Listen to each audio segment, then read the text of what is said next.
Hello everyone, welcome to the channel. नमस्ते दोस्तों, आपका स्वागत है हमारे चैनल पर, जहां हम इतिहास को आसान भाषा में समझते हैं। आज हम बात करेंगे पंजाब के भौतिक स्वरूप यानी फिजिकल फीचर्स और ये कैसे पंजाब के इतिहास को प्रभावित करते हैं। तो वीडियो को अंत तक जरूर देखिएगा, क्योंकि आखिर में हम जानेंगे कि क्यों पंजाब हमेशा से भारत के इतिहास का दिल रहा है। पंजाब शब्द का मतलब। सबसे पहले जानते हैं पंजाब शब्द का मतलब क्या है। देखिए, पंजाब दो फारसी शब्दों से मिलकर बना है, पंज और आब। पंज का मतलब है पांच और आब का मतलब है पानी। इसलिए पंजाब का अर्थ हुआ 5 नदियों की भूमि। अब सवाल उठता है कि ये 5 नदियां कौन सी हैं, तो सुनिए ध्यान से। 1 सतलुज, जिसे हम सतलज भी कहते हैं। 2 ब्यास। 3 रावी। 4 चिनाब। 5 झेलम। इन पांचों नदियों ने पंजाब को उपजाऊ बनाया, जीवन दिया और इसे इतिहास में इतना महत्वपूर्ण बना दिया। पंजाब का भौगोलिक स्थान। अब जानते हैं पंजाब की भौगोलिक स्थिति के बारे में। पंजाब भारत के उत्तर पश्चिमी कोने में स्थित है, यानी ये वो इलाका है जो हमेशा से भारत और बाहरी दुनिया के बीच सेतु की तरह रहा है। और यही कारण है कि यहाँ से कई विदेशी आक्रमणकारी जैसे आर्य, यूनानी, शक, हूण और मुगल भारत में प्रवेश करते थे। भारत विभाजन और पंजाब का बंटवारा। अब आते हैं 1947 की सबसे बड़ी घटना पर, भारत का विभाजन। जब भारत आजाद हुआ, तब पंजाब भी 2 हिस्सों में बांट दिया गया। एक पश्चिमी पंजाब, जो पाकिस्तान में चला गया। दूसरा पूर्वी पंजाब, जो भारत का हिस्सा बना। अब थोड़ा ध्यान दें। रावी, चिनाब और झेलम, ये 3 नदियां आज पाकिस्तान के पंजाब में हैं, जबकि ब्यास और सतलज ये दोनों भारत के पंजाब में बहती हैं। इसलिए आज भारत में केवल 2 नदियों वाला पंजाब है, लेकिन नाम पंजाब इतना प्यारा और गहरा है कि लोग इसे अब भी पंजाब ही कहते हैं, चाहे वो पूर्वी हो या पश्चिमी। पंजाब के भौतिक भाग। अब बात करते हैं पंजाब के भौतिक स्वरूप की। पंजाब को मुख्य रूप से 3 भागों में बांटा जा सकता है। पहला, शिवालिक पहाड़ियां यानी शिवालिक हिल्स। ये पंजाब के उत्तर पूर्व में हैं। ये पहाड़ियां हिमालय की सबसे निचली श्रेणी हैं। यहाँ की मिट्टी पथरीली है, खेती मुश्किल है, लेकिन ये इलाका पंजाब को प्राकृतिक सुरक्षा प्रदान करता है। दूसरा, दोआब क्षेत्र यानी दोआब रीजन। दोआब का मतलब होता है 2 नदियों के बीच का इलाका। पंजाब में कई दोआब हैं, जैसे बिस्ट दोआब यानी ब्यास और सतलज के बीच, रचना दोआब यानी रावी और चिनाब के बीच। ये क्षेत्र बेहद उपजाऊ हैं, क्योंकि यहाँ नदी की बाढ़ से नई मिट्टी हर साल आती है। तीसरा, मैदानी क्षेत्र। यहाँ की मिट्टी बहुत उपजाऊ है। इसी वजह से पंजाब को भारत का अन्न भंडार यानी ग्रीनरी कहा जाता है।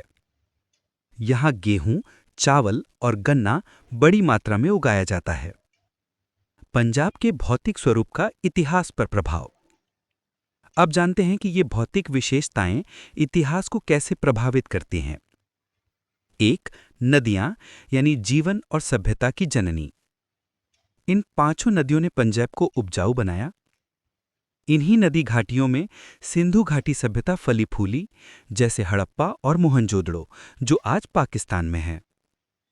2 सीमावर्ती स्थान यानी आक्रमणों के मार्ग। क्योंकि पंजाब भारत की उत्तर पश्चिमी सीमा पर है, इसलिए यह रास्ता हमेशा से विदेशी आक्रमणों का प्रवेश द्वार रहा है। आर्य, यूनानी, जिसे हम अलेक्जेंडर कहते हैं, तुर्क, अफगान, सबने इसी मार्ग से भारत में प्रवेश किया। इससे पंजाब को कई बार लूट, युद्ध और सांस्कृतिक मिलन का सामना करना पड़ा। 3 सांस्कृतिक मिश्रण। लगातार आने वाले आक्रमणों और जनजातियों के कारण यहाँ संस्कृतियों का संगम हुआ। हिंदू, सिख, मुसलमान और विदेशी प्रभाव सबने मिलकर पंजाब की समृद्ध संस्कृति बनाई। 4.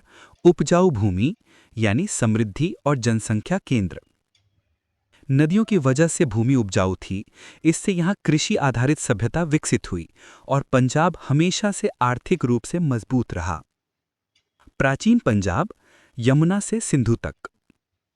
इतिहास में जब हम प्राचीन पंजाब कहते हैं तो उसका मतलब होता है वो इलाका जो यमुना और सिंधु यानी इंडस नदियों के बीच में स्थित था। यानी आज का पंजाब, हरियाणा, हिमाचल और पाकिस्तान का हिस्सा सब मिलकर प्राचीन पंजाब कहलाते थे। यही वो क्षेत्र था जहां से भारत की प्राचीन सभ्यताओं, धर्मों और साम्राज्यों की शुरुआत हुई। तो दोस्तों, अब आप समझ गए होंगे कि क्यों पंजाब सिर्फ 5 नदियों की भूमि नहीं, बल्कि भारत की सभ्यता, संस्कृति और इतिहास की आत्मा है। इसकी नदियां जीवन देती हैं, मैदान समृद्धि देते हैं, पहाड़ सुरक्षा देते हैं और इन सब ने मिलकर पंजाब की ऐतिहासिक पहचान बनाई। आज हम बात करेंगे पंजाब के नाम में समय समय पर हुए बदलावों की। क्या आप जानते हैं, पंजाब को सिर्फ 5 नदियों की भूमि नहीं कहा गया, बल्कि इतिहास के अलग अलग युगों में इसे सप्तसिंधु, पंचनद, ब्रह्मव्रत, यहाँ तक कि टकी भी कहा गया। तो चलिए शुरू करते हैं एक शानदार यात्रा, समय के साथ बदलते पंजाब के नाम की कहानी। वैदिक काल, सप्तसिंधु का युग। आज का पंजाब तो 5 नदियों की भूमि कहलाता है, लेकिन वैदिक युग में इसे कहा जाता था सप्तसिंधु यानी 7 नदियों की भूमि। अब आप सोच रहे होंगे 7 नदियां कौन सी? तो सुनिए ध्यान से। वो नदियां थीं 1. सतलुज, 2. ब्यास, 3. रावी, 4. चिनाब, 5. झेलम, 6. सिंधु यानी इंडस जो सबसे पश्चिम में थी और 7वीं सरस्वती जो पूर्वी छोर पर बहती थी। सरस्वती नदी अब सूख चुकी है, लेकिन ऋग्वेद और अन्य वैदिक ग्रंथों में इसका कई बार उल्लेख मिलता है। इसीलिए उस समय के लोग इस पूरे इलाके को कहते थे सप्तसिंधु प्रदेश यानी 7 नदियों का देश। वैदिक ऋषियों के अनुसार यहीं पर वैदिक सभ्यता फली फूली। यह भूमि ज्ञान, धर्म और संस्कृति का केंद्र थी। इसलिए सप्तसिंधु सिर्फ भौगोलिक नाम नहीं था, बल्कि आध्यात्मिक और सांस्कृतिक पहचान भी थी। रामायण और महाभारत काल, पंचनद का युग। अब बढ़ते हैं आगे रामायण और महाभारत काल की ओर। इस समय तक सरस्वती नदी लगभग सूखने लगी थी, इसलिए अब यह क्षेत्र 5 नदियों के कारण प्रसिद्ध हुआ और नाम पड़ा पंचनद। पंच मतलब 5 और नद मतलब नदी, अर्थात 5 नदियों का प्रदेश। ये वही 5 नदियां हैं जिन्हें हम पंजाब से जोड़ते हैं: सतलुज, ब्यास, रावी, चिनाब और झेलम। महाभारत और रामायण के ग्रंथों में पंचनद का कई बार उल्लेख मिलता है। यहीं महर्षि वेदव्यास ने कुछ ग्रंथों की रचना की थी और यहीं कई आर्य जनजातियां बस गई थी। इसलिए पंचनद का नाम पुराने युग की ऐतिहासिक गवाही है। यानी यह बताता है कि पंजाब सिर्फ उपजाऊ जमीन नहीं था, बल्कि धर्म, संस्कृति और युद्ध की भी भूमि था। ब्रह्मव्रत, आध्यात्मिक नाम। अब आते हैं एक और नाम पर, ब्रह्मव्रत। कभी कभी प्राचीन ग्रंथों में पंजाब को ब्रह्मवत भी कहा गया है। इसका अर्थ है वह भूमि जहां धर्म और ब्रह्म ज्ञान का पालन होता था। यह नाम उस समय प्रचलित हुआ जब यह इलाका वैदिक अनुष्ठानों और यज्ञों का केंद्र बन गया था। यहाँ ऋषि, मुनि और तपस्वी अपने आश्रमों में रहते थे और वेदों का अध्ययन करते थे।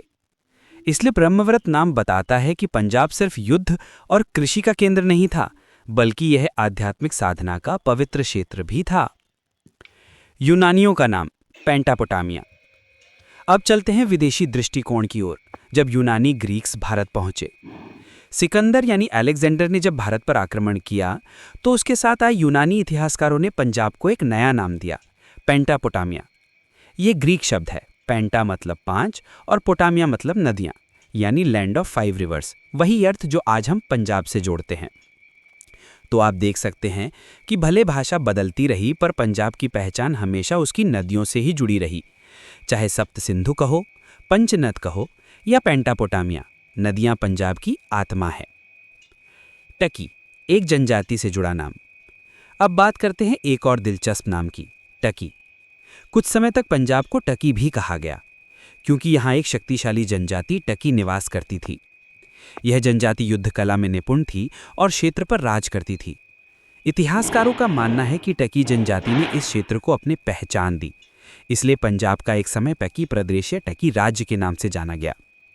यानी यह वो समय था जब पंजाब में कई जनजातियां अपने अपने क्षेत्र पर शासन कर रही थी और उनके नाम से ही इलाकों की पहचान बनती थी। हुएनसांग का नाम सेकाई।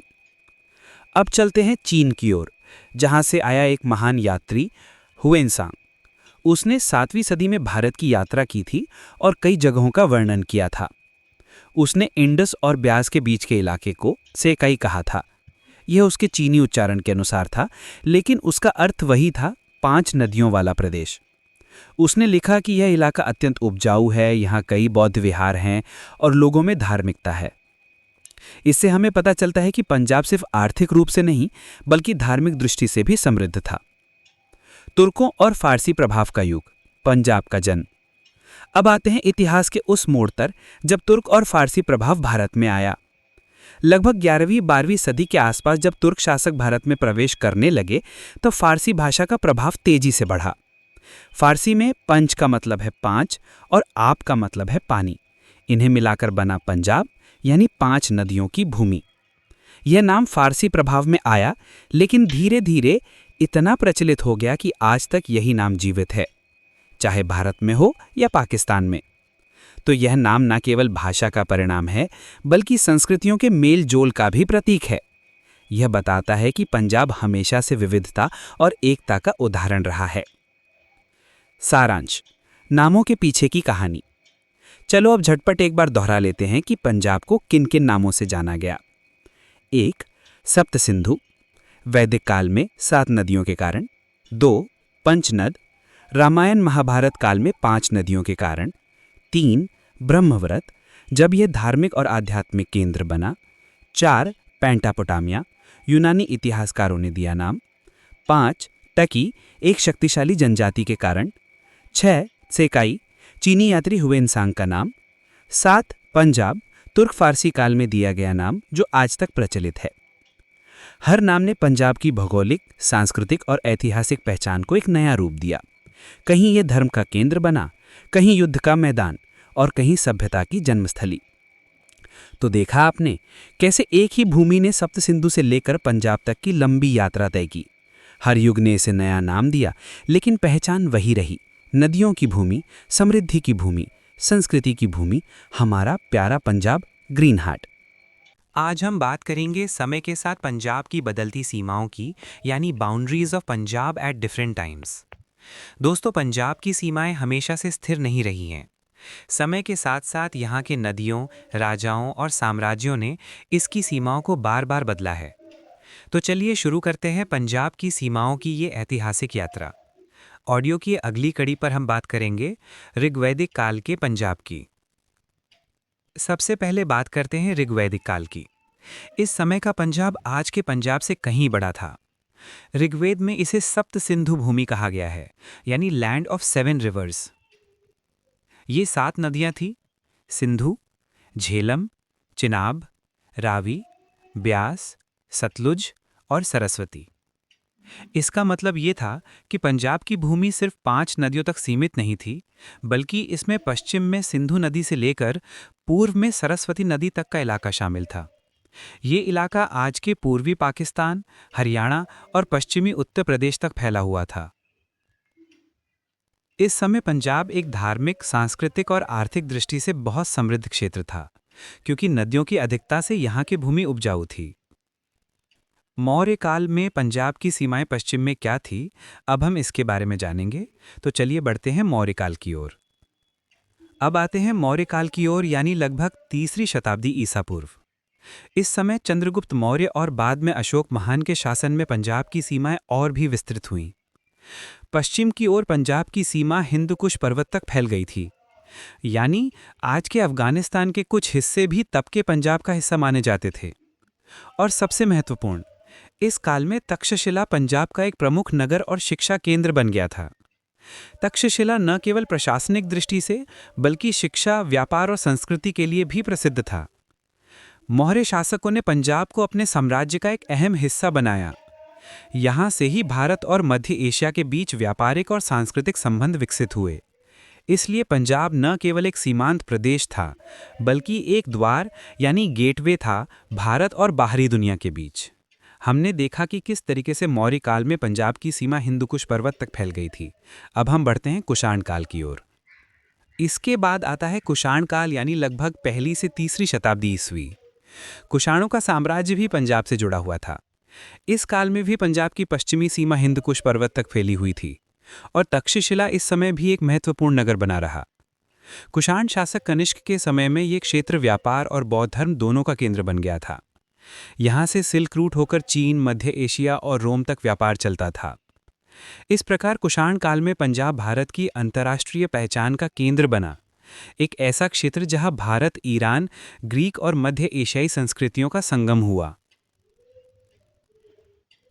तो हमने देखा कि हर काल में पंजाब किस तरीके से कहाँ तक फैला हुआ था। तो हमने देखा कि ऋग्वैदिक काल में पंजाब सप्त सिंधु भूमि था, मौर्य काल में इसकी सीमा हिंदुकुश पर्वत तक पहुंची और कुषाण काल में ये व्यापार और संस्कृति का सेतु बन गया। समय के साथ पंजाब की सीमाएं भले ही बदलती रहीं, लेकिन इसका महत्व भारत के इतिहास में हमेशा केंद्रीय रहा, क्योंकि पंजाब सिर्फ एक भौगोलिक क्षेत्र नहीं, बल्कि सभ्यता, संस्कृति और संपर्क का प्रतीक है। इंडो ग्रीक, इंडो बैक्ट्रियन और इंडो पार्थियन काल। मौर्य साम्राज्य के बाद जब यवन यानी ग्रीक, बैक्ट्रियन और पार्थियन शासक यहाँ आए तो पंजाब को उन्होंने एक अलग राज्य के रूप में संगठित किया। उस समय पंजाब की राजधानी थी साकल, जो आज का सियालकोट है। इस काल में भी पंजाब की सीमा आज के अफगानिस्तान तक फैली हुई थी, यानी पंजाब उस समय एक बहुत बड़ा क्षेत्र था जो उत्तर पश्चिम भारत से लेकर मध्य एशिया तक संपर्क रखता था। दिल्ली सल्तनत का काल। अब आते हैं दिल्ली सल्तनत के समय पर। जब तुर्क और अफगान शासकों ने भारत में अपनी सत्ता स्थापित की तो पंजाब का क्षेत्र लाहौर प्रांत के रूप में जाना जाने लगा। उस समय लाहौर प्रांत की सीमा पेशावर तक जाती थी। लाहौर उस समय का एक बड़ा प्रशासनिक और व्यापारिक केंद्र बन गया था। पंजाब उस दौर में एक तरह से भारत और अफगानिस्तान के बीच दरवाजे का काम करता था। मुगल काल में पंजाब। फिर आया मुगल काल, जब भारत का बहुत बड़ा हिस्सा एक केंद्रीकृत साम्राज्य के अधीन आ गया। मुगलों ने पंजाब को दो बड़े प्रांतों में बांट दिया, लाहौर प्रांत और मुल्तान प्रांत। इस काल में पंजाब की सीमाएं स्थिर रहीं और लाहौर मुगलों का एक प्रमुख केंद्र बन गया। शाहजहां और औरंगजेब के काल में यहाँ कई वास्तुकला की इमारतें बनी। महाराजा रणजीत सिंह का शासनकाल। अब आते हैं उस दौर पर जिसने पंजाब को अपनी चरम सीमा तक पहुंचाया, यानी महाराजा रणजीत सिंह का शासनकाल। महाराजा रणजीत सिंह ने 1799 से 1939 तक शासन किया। उनके समय पंजाब की सीमाएं सबसे विस्तृत थीं। पूर्व में पंजाब की सीमा सतलुज नदी तक थी और पश्चिम में खैबर दर्रा यानी खैबर पास तक फैली हुई थी। उनकी राजधानी थी लाहौर। रणजीत सिंह ने एक शक्तिशाली सिख साम्राज्य की स्थापना की, जिसमें जम्मू, कश्मीर, पेशावर और मुल्तान तक के क्षेत्र शामिल थे। लेकिन जैसे ही महाराजा रणजीत सिंह का निधन हुआ, उनके साम्राज्य में विघटन शुरू हो गया।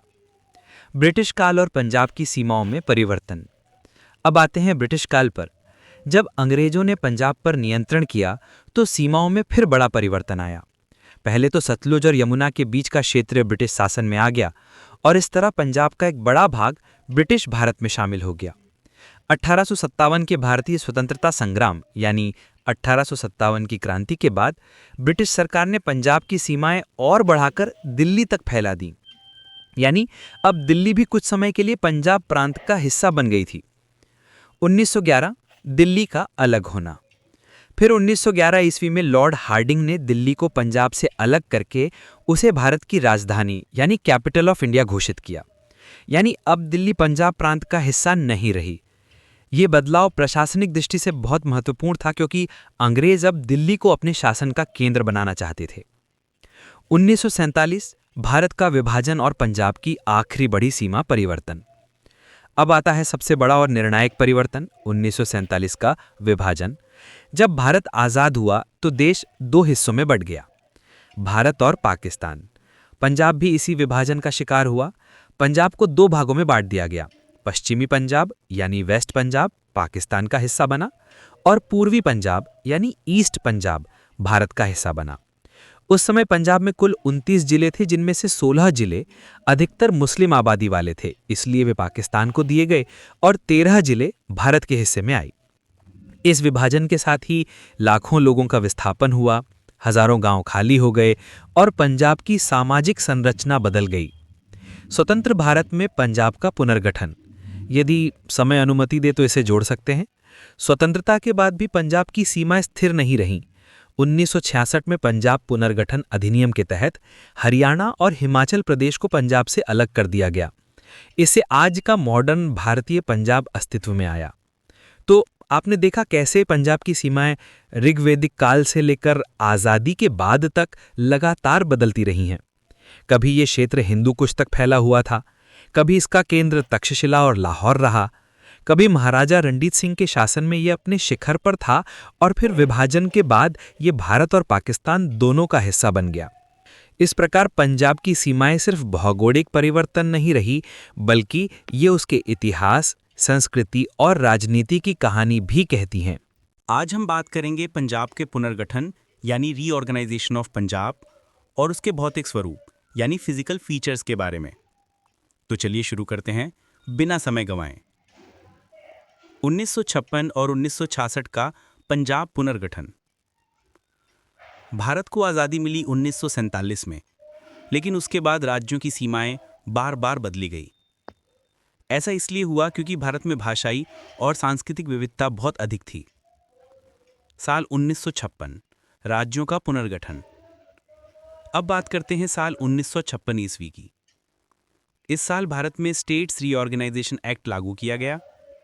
इस एक्ट के तहत पूरे भारत के राज्यों को भाषा और प्रशासनिक सुविधा के आधार पर पुनर्गठित किया गया। इस पुनर्गठन के दौरान मालवा क्षेत्र की रियासतें, जो पहले अलग अलग रियासतों में बटी हुई थीं, उन्हें पंजाब राज्य में मिला दिया गया। मतलब कई छोटी रियासतें जो पटियाला, नाभा, जींद, फरीदकोट जैसी थीं, अब स्वतंत्र नहीं रहीं, बल्कि पंजाब का हिस्सा बन गईं। साल 1966 भाषाई आधार पर नया विभाजन। अब आगे बढ़ते हैं 1 नवंबर 1966 की ओर। ये तारीख पंजाब के इतिहास में बहुत महत्वपूर्ण है। इस दिन पंजाब राज्य का फिर से विभाजन हुआ और ये विभाजन भाषा यानी लैंग्वेज के आधार पर किया गया। उस समय पंजाब में 2 प्रमुख भाषाएं बोली जाती थीं, पंजाबी और हरियाणवी या हिंदी। तो निर्णय हुआ कि जहां पंजाबी बोली जाती है वो हिस्सा पंजाब रहेगा और जहां हिंदी प्रमुख भाषा है वहां एक नया राज्य बनेगा, हरियाणा। मानचित्र 2 नए राज्य बने, पंजाब और हरियाणा। इस पुनर्गठन से 2 मुख्य राज्य बने, एक पंजाब, 2 हरियाणा। इसके साथ ही कुछ क्षेत्र हिमाचल प्रदेश में भी शामिल कर दिए गए। अब देखते हैं कौन कौन से जिले किसके हिस्से में गए। दरवेश पंजाब में शामिल जिले 1966 के बाद: 1 अमृतसर, 2 जालंधर, 3 रोपड़ या रूपनगर, 4 कपूरथला, 5 गुरदासपुर, 6 होशियारपुर, 7 फिरोजपुर, 8 लुधियाना, 9 पटियाला, 10 संगरूर और 11 भटिंडा। ये सभी जिले नए पंजाब राज्य का हिस्सा बने। हरियाणा में शामिल जिले: 1 रोहतक, 2 हिसार, 3 गुड़गांव, 4 करनाल और 5वां अंबाला। लेकिन ध्यान रहे, अंबाला जिले का रूपनगर तहसील और जींद तहसील हरियाणा में नहीं गई। हिमाचल प्रदेश में शामिल क्षेत्र: शिमला, ऊना तहसील जिला कांगड़ा से, ये दोनों हिमाचल प्रदेश का हिस्सा बन गए। चंडीगढ़, एक नया निर्णय। अब आती है एक बेहद खास बात, चंडीगढ़। चंडीगढ़ क्षेत्र जो पहाड़ों के नीचे का हिस्सा था, उसे दोनों राज्यों पंजाब और हरियाणा की राजधानी बनाया गया, लेकिन प्रशासनिक रूप से एक केंद्र शासित प्रदेश यूनियन टेरिटरी बन गया। इससे पंजाब का क्षेत्रफल काफ़ी कम हो गया क्योंकि उसका बड़ा हिस्सा हरियाणा और हिमाचल में चला गया। तो इस तरह 1966 के पुनर्गठन के बाद आज का पंजाब अपने वर्तमान स्वरूप में आया। अब हम बात करेंगे इसके भौतिक स्वरूप यानी फिजिकल फीचर्स की, जो पंजाब की पहचान है, पंजाब का भौतिक स्वरूप के बारे में।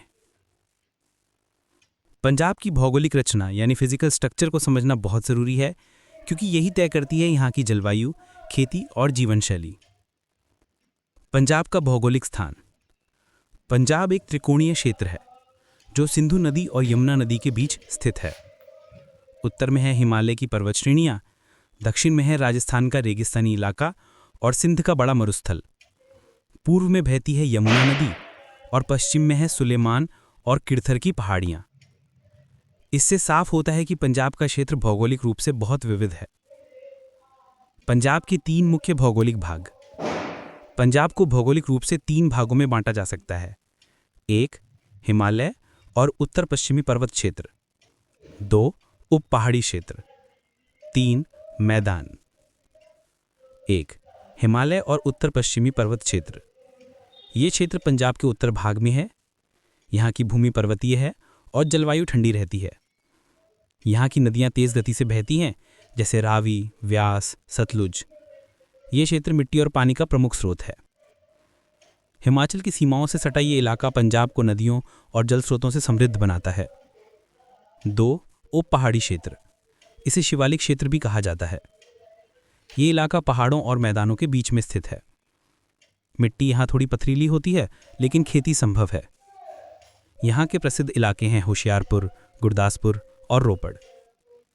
ये क्षेत्र पंजाब में बाढ़ और मिट्टी के कटाव से प्रभावित रहता है। 3 मैदान। पंजाब का सबसे बड़ा हिस्सा मैदानों का है। यही क्षेत्र पंजाब की कृषि भूमि यानी एग्रीकल्चरल हार्टलैंड है। यहाँ की मिट्टी उपजाऊ है, सिंचाई की व्यवस्था अच्छी है और यही कारण है कि पंजाब को भारत का अन्न भंडार यानी ग्रेनरी ऑफ इंडिया कहा जाता है। यहाँ मुख्य रूप से गेहूँ, चावल, गन्ना, कपास जैसी फसलें उगाई जाती हैं। नदियाँ पंजाब की जीवन रेखा। पंजाब शब्द का अर्थ ही है 5 नदियों की भूमि, पंज जमा आब।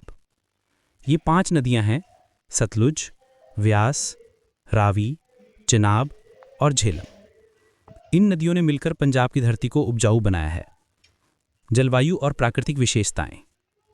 पंजाब की जलवायु चरम है यानी एक्सट्रीम।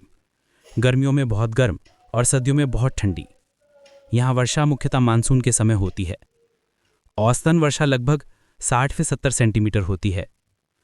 निष्कर्ष।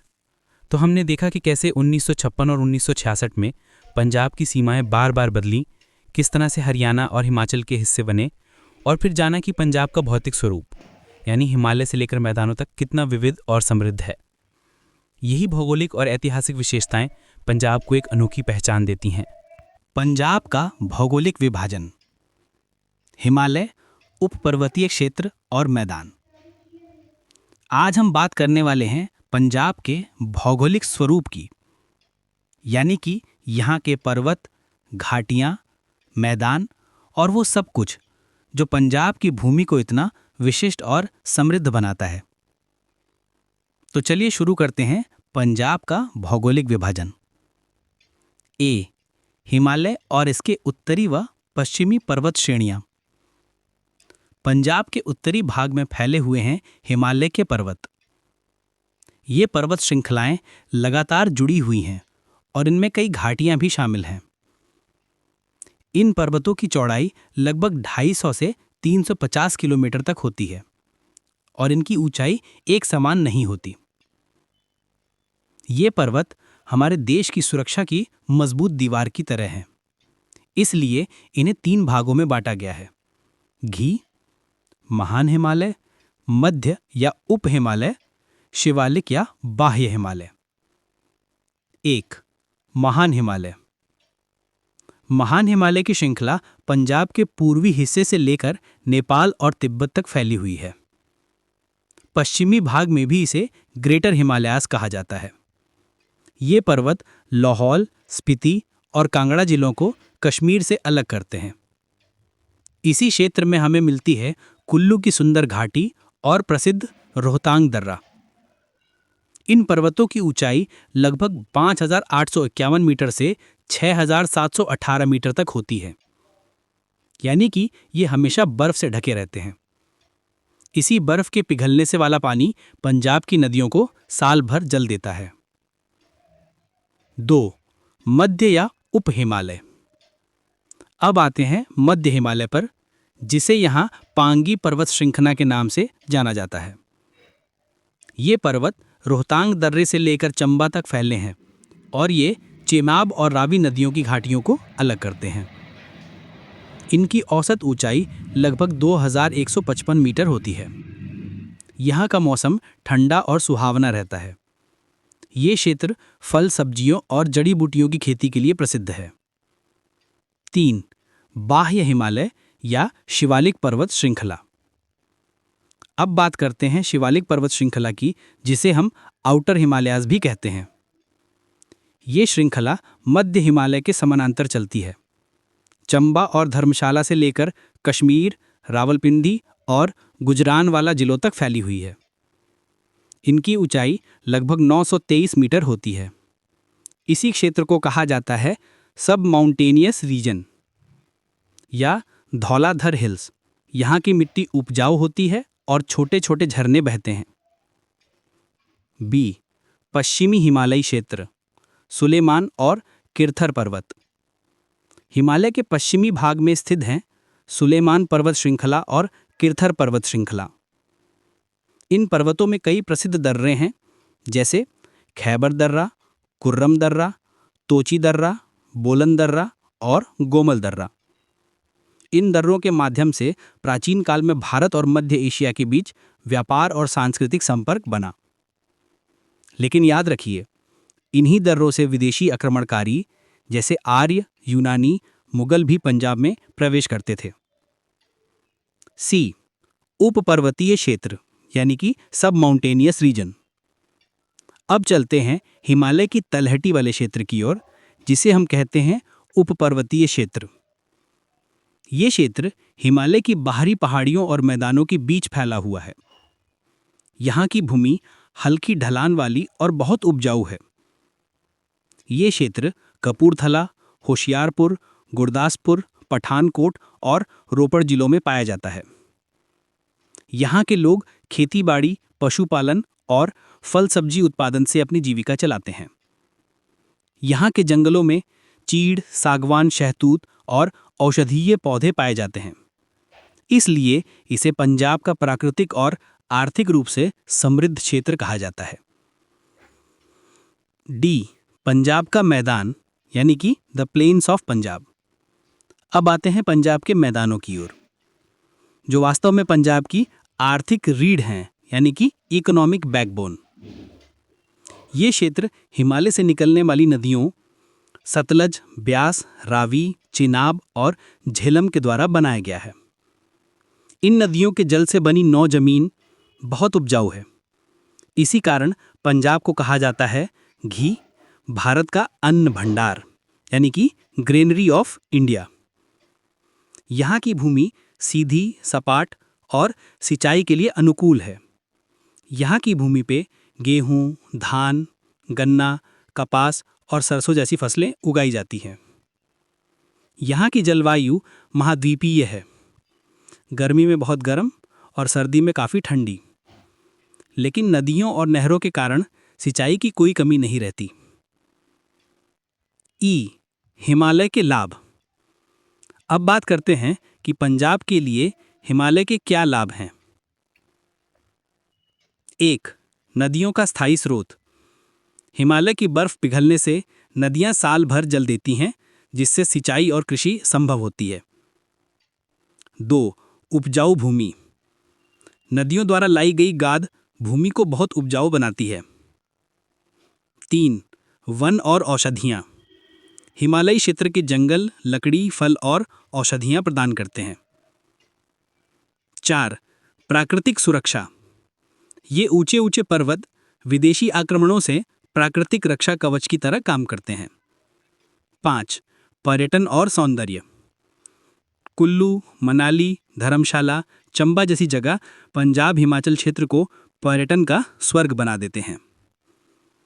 तो हमने देखा कि पंजाब का भूगोल 3 प्रमुख हिस्सों में बांटा गया है: हिमालयी क्षेत्र, उपपर्वतीय क्षेत्र और मैदान क्षेत्र।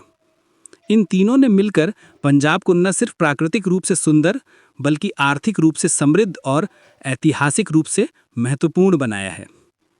यही कारण है कि पंजाब हमेशा से भारत की संस्कृति, कृषि और व्यापार का केंद्र रहा है। ये टॉपिक बेहद दिलचस्प है। पंजाब की भौतिक बनावट यानी the physical divisions of Punjab. हम समझेंगे 3 मुख्य हिस्से। A, the Himalayas and their northern and western ranges. B, the sub mountainous region, उप पहाड़ी क्षेत्र। सी, द प्लेन्स, मैदानी क्षेत्र, पहाड़ों से लेकर उपजाऊ मैदानों तक। A, the Himalayas and its northern and western mountain ranges. सबसे पहले बात करते हैं पंजाब के उत्तर में फैले हिमालय पर्वतों की। दोस्तों, जब मानसून की हवाएं बंगाल की खाड़ी और अरब सागर से चलकर उत्तर की ओर बढ़ती हैं, तो सबसे पहले इन्हें हिमालय की ऊंची ऊंची चोटियां रोक लेती हैं। यही कारण है कि पंजाब में बारिश होती है। अगर पंजाब के उत्तर में ये पहाड़ न होते तो पंजाब एक सूखा और ठंडा इलाका होता। खेतीबाड़ी बहुत कम होती, नदियां सूख जाती और पंजाब की हरियाली शायद नाम मात्र की रह जाती। तो ये कहना बिल्कुल सही होगा कि हिमालय पंजाब के लिए वरदान है। हिमालय का पर्यटन में योगदान। अब हिमालय की वजह से ही पंजाब क्षेत्र में कई खूबसूरत हिल स्टेशन बने, जैसे शिमला, मंडी, चैल और सोलन, जो अब हिमाचल प्रदेश में हैं। इन जगहों की खूबसूरती दूर दूर से पर्यटकों को आकर्षित करती है। पर्यटक यहाँ साल भर घूमने आते हैं, जिससे यहाँ की आर्थिक स्थिति मजबूत होती है। Hotels, transport, handicraft, food business सबको बढ़ावा मिलता है। यानी हिमालय ने न सिर्फ मौसम को सुंदर बनाया, बल्कि अर्थव्यवस्था को भी मजबूत किया। पश्चिमी पर्वत और दर्रे, व्यापार के मार्ग। अब बात करते हैं हिमालय के पश्चिमी पहाड़ों की। सुलेमान और कीर्थर पर्वत श्रृंखलाएं हमारे लिए बेहद अहम हैं। इनके बीच 2 प्रसिद्ध दर्रे हैं जो मध्य एशिया से भारत को जोड़ते हैं। इन दर्रों से होकर व्यापार, संस्कृति और सभ्यता का आदान प्रदान होता रहा है। पुराने जमाने में व्यापारी, शिल्पकार और यात्री इन्हीं रास्तों से पंजाब तक पहुंचते थे। इसलिए हम कह सकते हैं हिमालय पंजाब की जीवन रेखा है। The mountains are the lifeline of Punjab. B, the sub mountainous region, उप पहाड़ी क्षेत्र। अब बात करते हैं हिमालय के ठीक दक्षिण में बसे सब माउंटेनियस रीजन की। इस इलाके में शिवालिक और कसौली की पहाड़ियां मिलकर एक घना क्षेत्र बनाती हैं। इसे ही कहते हैं उप पहाड़ी क्षेत्र या सब माउंटेनियस रीजन। इस क्षेत्र की ऊंचाई लगभग 308 मीटर से 923 मीटर तक होती है। इसमें शामिल हैं झेलम का पूर्वी भाग, रूपनगर और अंबाला के उत्तरी हिस्से, कांगड़ा की निचली पहाड़ियाँ, होशियारपुर और गुरदासपुर के उत्तरी इलाके, गुजरात और सियालकोट के कुछ भाग। जलवायु और मिट्टी की विशेषताएं। यहाँ पर बारिश बहुत होती है क्योंकि यह पहाड़ियों के पास का क्षेत्र है, लेकिन यहाँ की मिट्टी रेतीली और पथरीली यानी सैंडी और रॉकी होती है। इसलिए यह इलाका न तो बहुत उपजाऊ है और न ही बहुत घनी आबादी वाला। मुख्य फसलें। यहाँ के किसान मुख्य रूप से मकई, धान और गेहूं उगाते हैं। ये इलाका कृषि के लिए बहुत चुनौतीपूर्ण है, फिर भी यहाँ के लोग मेहनती हैं जो पहाड़ी ढलानों पर खेती करके जीवन यापन करते हैं। सी, द प्लेन्स यानी मैदानी क्षेत्र। अब आते हैं पंजाब के सबसे महत्वपूर्ण हिस्से पर, यानी मैदानी क्षेत्र या द प्लेन्स ऑफ पंजाब। अगर आप पूरे पंजाब को ऊपर से देखें तो यह एक लगातार ढलान वाला क्षेत्र यानी कंटिन्यूअस स्लोप नजर आता है। ये मैदान पंजाब की जीवन रेखा हैं क्योंकि यहीं होती है सबसे ज़्यादा खेती, आबादी और उद्योग। मैदानों का विभाजन। पंजाब के मैदान 2 हिस्सों में बांटे जाते हैं, 1 eastern plains, 2 western plains. Eastern plains Yamuna और रावी नदियों के बीच का क्षेत्र ईस्टर्न प्लेन्स कहलाता है। ये इलाका बहुत ही उपजाऊ और घनी आबादी वाला है। यहाँ मिट्टी उपजाऊ है, सिंचाई सुविधाएं अच्छी हैं, इसलिए खेतीबाड़ी जोरों पर होती है। गेहूं, चावल, गन्ना, कपास जैसी फसलें यहाँ खूब होती हैं। वेस्टर्न प्लेन्स दूसरी ओर सिंधु और रावी नदियों के बीच का क्षेत्र वेस्टर्न प्लेन्स कहलाता है। ये हिस्सा पूर्वी मैदान जितना समृद्ध नहीं है। यहाँ जल की कमी है और मिट्टी भी थोड़ी सूखी है। फिर भी यहाँ पशुपालन और कुछ सीमित खेती होती है। पंजाब के 5 दोआब। अब एक बहुत दिलचस्प बात, दोआब शब्द का अर्थ है 2 नदियों के बीच की भूमि। ये शब्द फारसी से आया है। दो मतलब 2 और आब मतलब पानी या नदी। अकबर के समय से ही पंजाब को 5 दोआबों में बांटा गया था और हर दोआब का नाम 2 नदियों के नामों से मिलकर बना है। चलिए जानते हैं एक एक करके। 1 सिंध सागर दोआब। सिंध और झेलम नदियों के बीच का इलाका। ये इलाका बहुत उपजाऊ नहीं है, मिट्टी सूखी है और बारिश भी कम होती है। 2. चाच दोआब। झेलम और चिनाब नदियों के बीच का क्षेत्र चाच दोआब कहलाता है। ये इलाका सिंचाई के हिसाब से थोड़ा बेहतर है और यहाँ गेहूं और जौ जैसी फसलें उगाई जाती हैं। तो आज हमने देखा कि हिमालय पंजाब की जीवन रेखा हैं जो बारिश और ठंडक लाते हैं। उप पहाड़ी क्षेत्र ने पंजाब की भौगोलिक विविधता को बढ़ाया है और मैदानों ने पंजाब को भारत का अन्न भंडार यानी ग्रैनरी ऑफ इंडिया बना दिया है। यानी पहाड़ों से लेकर मैदानों तक पंजाब का हर हिस्सा अपनी खूबसूरती और महत्व रखता है। आज हम बात करने वाले हैं पंजाब के डोआब यानी कि डोआब्स और उनके इतिहास पर भौगोलिक प्रभाव के बारे में। भाग 1, दोआब क्या होता है। सबसे पहले समझते हैं दोआब शब्द का अर्थ क्या है। दोआब शब्द फारसी भाषा के 2 शब्दों से मिलकर बना है। दो मतलब 2 और आब मतलब पानी या नदी, यानी 2 नदियों के बीच का क्षेत्र कहलाता है दोआब। पंजाब में कई ऐसे क्षेत्र हैं जो 2 नदियों के बीच पड़ते हैं और इन्हीं ही अलग अलग नामों से जाना जाता है। अब हम एक एक करके पंजाब के प्रसिद्ध दोआबों को समझेंगे। भाग 2, पंजाब के प्रमुख दोआब। नंबर 1, सिंध सागर दोआब। ये दोआब झेलम नदी और सिंधु नदी के बीच स्थित है। ये क्षेत्र थोड़ा शुष्क और बंजर यानी ड्राई रीजन है, इसलिए यहाँ की ज़मीन उतनी उपजाऊ नहीं मानी जाती। ये क्षेत्र उत्तर पश्चिमी पंजाब में पड़ता है। नंबर 2, छज दोआब। ये दोआब झेलम नदी और चिनाब नदी के बीच स्थित है। इसे चाच दोआब कहा जाता है। ये इलाका सिंध सागर दोआब से ज़्यादा उपजाऊ है। यहाँ के प्रसिद्ध शहर हैं गुजरात, भेरा और शाहपुर। ये इलाका खेती के लिए बहुत अच्छा माना जाता है। नंबर 3, रचना दोआब। अब बात करते हैं तीसरे दोआब की। रचना दोआब जो रावी नदी और चिनाब नदी के बीच फैला हुआ है। दोस्तों, इस क्षेत्र की मिट्टी बेहद उपजाऊ है। यहाँ के प्रमुख शहर हैं सियालकोट, गुजरांवाला और शेखोपुरा। रचना दोआब में फसलों की भरपूर पैदावार होती है, इसलिए ये पंजाब का एक समृद्ध इलाका माना जाता था। नंबर 4, बारी दोआब या माझा रीजन। अब आते हैं बारी दोआब पर। ये दोआब रावी नदी और ब्यास नदी के बीच स्थित है। ये इलाका पंजाब का दिल कहा जाता है। यहाँ की भूमि बाकी पंजाब की तुलना में सबसे उपजाऊ है। इसी क्षेत्र को माझा भी कहा जाता है और यहाँ के लोगों को मझेल कहा जाता है। इस क्षेत्र के 2 प्रसिद्ध शहर हैं अमृतसर और लाहौर। ये इलाका पंजाब की संस्कृति, वीरता और इतिहास का केंद्र रहा है। नंबर 5, बिस्त जलंधर दोआब या दोआबा रीजन। ये दोआब ब्यास नदी और सतलज नदी के बीच स्थित है। इसे बिस्त जलंधर दोआब कहा जाता है और आमतौर पर लोग इसे दोआबा के नाम से जानते हैं। यहाँ की मिट्टी बहुत उपजाऊ है। जालंधर, होशियारपुर और कपूरथला इस क्षेत्र के प्रमुख शहर हैं। ये इलाका शिक्षा और उद्योग दोनों में प्रसिद्ध रहा है। भाग 3, पंजाब के अन्य मैदान। ऊपर बताए गए 5 दोआबों के अलावा एक और बड़ा मैदान है जो सतलज नदी और यमुना नदी के बीच फैला हुआ है। इस क्षेत्र को 2 भागों में बांटा गया है। नंबर 1, मालवा या मालवा रीजन। ये क्षेत्र सतलज नदी और गग्गर नदी के बीच स्थित है। ये बहुत लंबा, चौड़ा और उपजाऊ मैदान है। यहाँ के प्रमुख शहर हैं पटियाला, रोपड़, सिरहिंद, लुधियाना, फिरोजपुर, अंबाला और बठिंडा।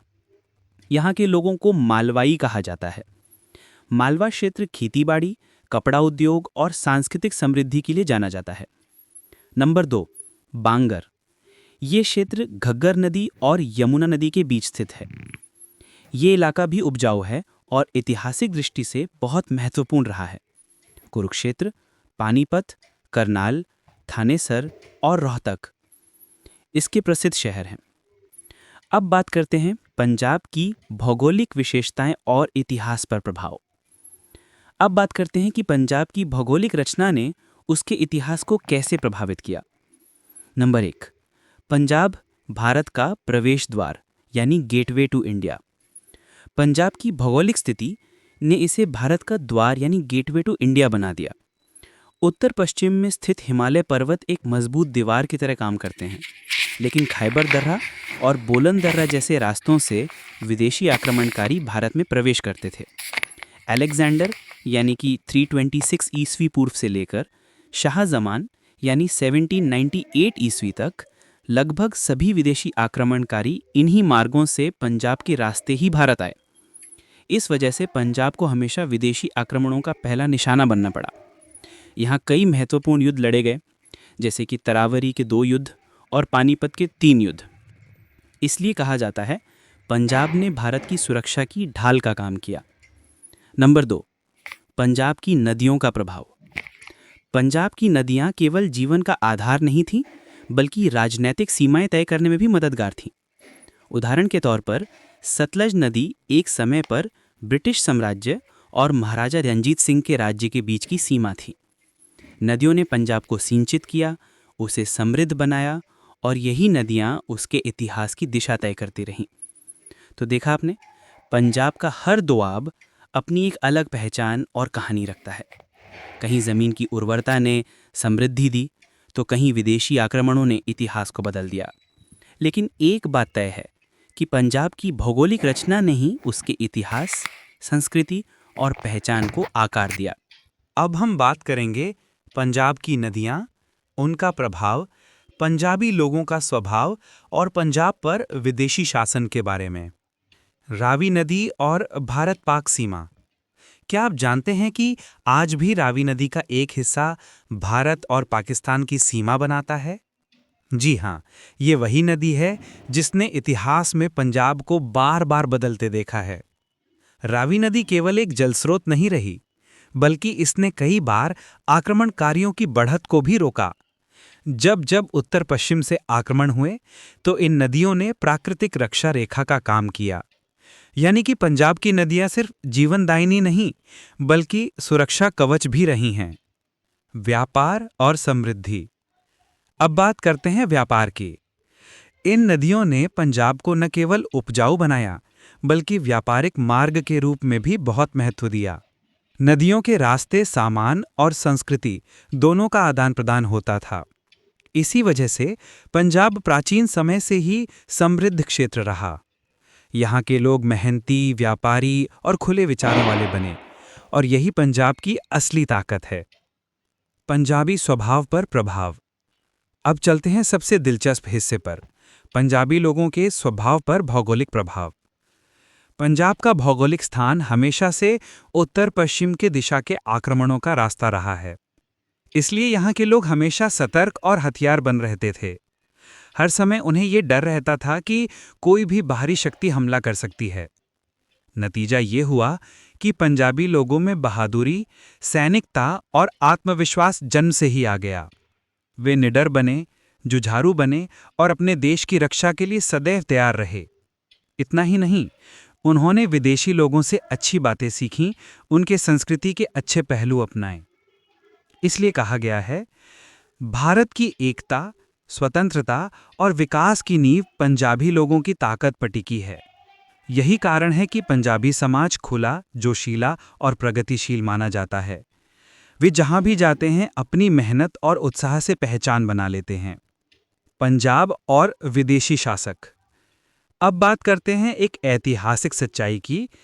पंजाब अधिकतर समय विदेशी शासकों के अधीन रहा, क्योंकि जब भी कोई विदेशी आक्रमणकारी भारत में घुसने की योजना बनाता था, तो सबसे पहले उसकी नज़र पंजाब पर पड़ती थी। उदाहरण के तौर पर, सिकंदर महान ने भारत पर आक्रमण किया तो उसने सबसे पहले पंजाब पर अधिकार किया। कुषाणों और हुणों जैसे शासकों ने भी पंजाब में अपने राज्य बसाए। बाद में गजनवी साम्राज्य के अधीन पंजाब लगभग 150 सालों तक रहा। अहमद शाह अब्दाली और शाहजमान ने भी पंजाब को अफगान शासन में शामिल करने की कोशिश की, ये कहते हुए कि ये उनका वंशानुगत अधिकार है। इन सब आक्रमणों का मुख्य कारण था पंजाब की भौगोलिक स्थिति, क्योंकि ये भारत का प्रवेश द्वार था। उत्तर पश्चिम की दिशा से आने वाला हर रास्ता पंजाब से होकर ही गुजरता था। और अंत में जब ब्रिटिश साम्राज्य ने भारत पर कब्जा जमाना शुरू किया, तो वे दक्षिण पूर्वी दिशा से भारत में आए। इसलिए उन्होंने पंजाब पर अंत में अधिकार किया। इस प्रकार पंजाब भारत के इतिहास में सबसे अधिक आक्रमणों का साक्षी रहा है। तो अब आप समझ गए होंगे कि पंजाब की भौगोलिक स्थिति ने यहाँ के लोगों और इतिहास दोनों को कैसे आकार दिया। रावी जैसी नदियाँ सिर्फ जीवन देती हैं बल्कि रक्षा भी करती हैं। इन नदियों ने व्यापार, समृद्धि और संस्कृति को बढ़ावा दिया। बार बार हुए आक्रमणों ने पंजाबियों को योद्धा, साहसी और एकजुट बनाया। आज भी पंजाब की यही पहचान है, मेहनती लोग, उपजाऊ जमीन और अदम्य साहस। अगर आपको ये वीडियो पसंद आया हो तो लाइक करें, शेयर करें और चैनल को सब्सक्राइब करना ना भूलें। मिलते हैं अगले वीडियो में, जहां हम पंजाब के इतिहास के अगले अध्याय को समझेंगे। आपको अपने सभी प्रश्नों के उत्तर आपकी किताबों में मिल जाएंगे। मैं भविष्य में आने वाले अपने अगले वीडियोज़ में इन प्रश्नों के उत्तर देने की कोशिश करूंगा। अगर आपने अभी तक चैनल को सब्सक्राइब नहीं किया तो जल्दी से कर लीजिए, ताकि जब नया वीडियो आए तो आपको नोटिफिकेशन सबसे पहले मिले।